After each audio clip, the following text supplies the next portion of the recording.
चाय पानी पिलाने वाला ऑफिस बॉय आज 2 कंपनियों का मालिक है। लॉकडाउन के दौरान उन्हें गांव जाना पड़ा था।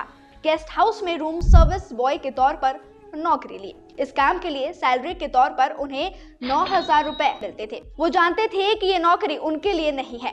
गांव के गौशाला में ही उन्होंने अपना अस्थायी ऑफिस भी तैयार किया। दिन में नौकरी करते थे और रात में ग्राफिक डिजाइनिंग और एनिमेशन की पढ़ाई किया करते थे।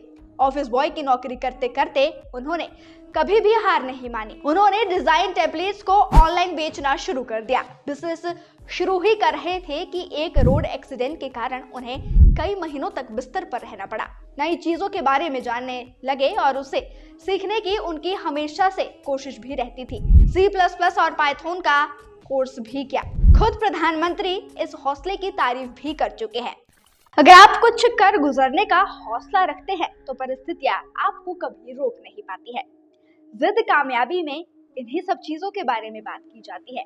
यानी कि नेशन स्पीक्स ने अपने एक सीरीज की शुरुआत की है और उस सीरीज का आज 3rd एपिसोड है, जिसमें हम आपको दादा साहेब भगत के बारे में बताएंगे। उन्होंने साबित कर दिया है कि अगर आपके अंदर कुछ कर दिखाने का एक जज्बा होता है तो आप उन सभी ऊंचाइयों को छू सकते हैं जिसे आप छूना चाहते हैं। यानी कि आप सब कुछ हासिल कर लेंगे जिसको आप हासिल करना चाहते हैं। कोई सोच भी नहीं सकता था कि दफ्तर में चाय पानी पिलाने वाला ऑफिस बॉय आज 2 कंपनियों का मालिक होगा।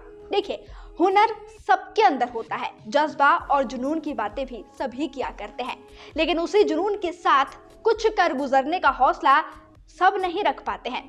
परिस्थितियां चाहे कैसे भी हो, लेकिन अगर आपके हौसले बुलंद हो तो मुश्किल कुछ भी नहीं होता है।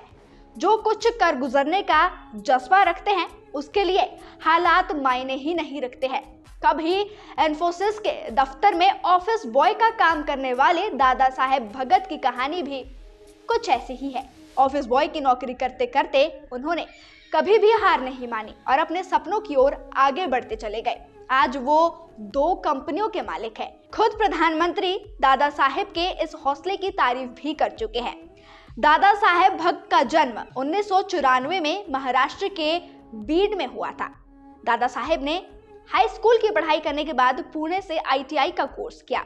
उन्हें उस वक्त नौकरी की बहुत जरूरत थी, इसलिए उन्होंने इन्फोसिस के गेस्ट हाउस में रूम सर्विस बॉय के तौर पर नौकरी ली।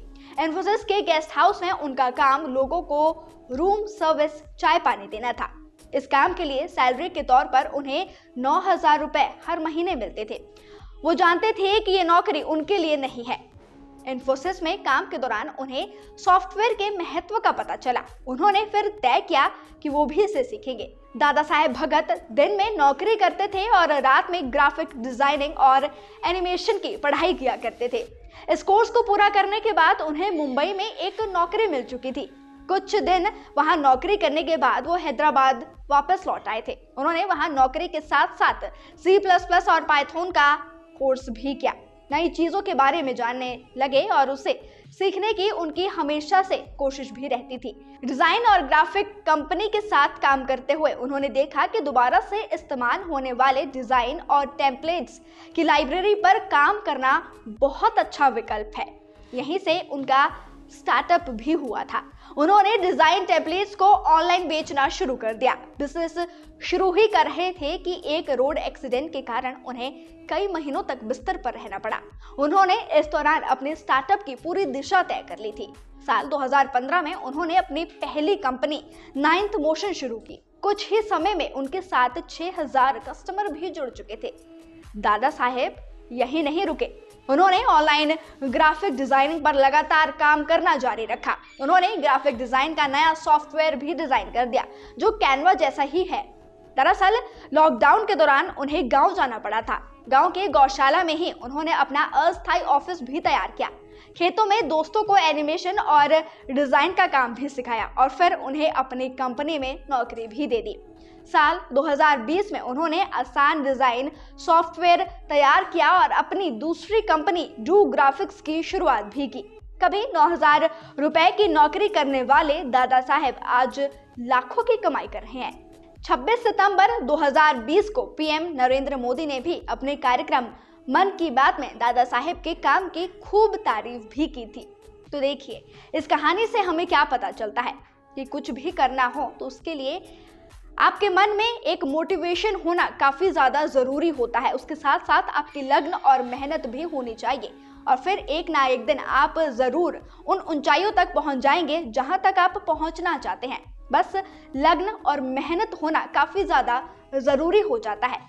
अगले हफ्ते ऐसे ही एक नई सक्सेस स्टोरी के साथ नेशन स्पीक्स आप सभी के सामने हाजिर होगा। लेकिन तब तक के लिए आप बने रहिए नेशन स्पीक्स के साथ। नेशन स्पीक्स के यूट्यूब चैनल को लाइक, शेयर, सब्सक्राइब करना बिल्कुल भी ना भूलिए।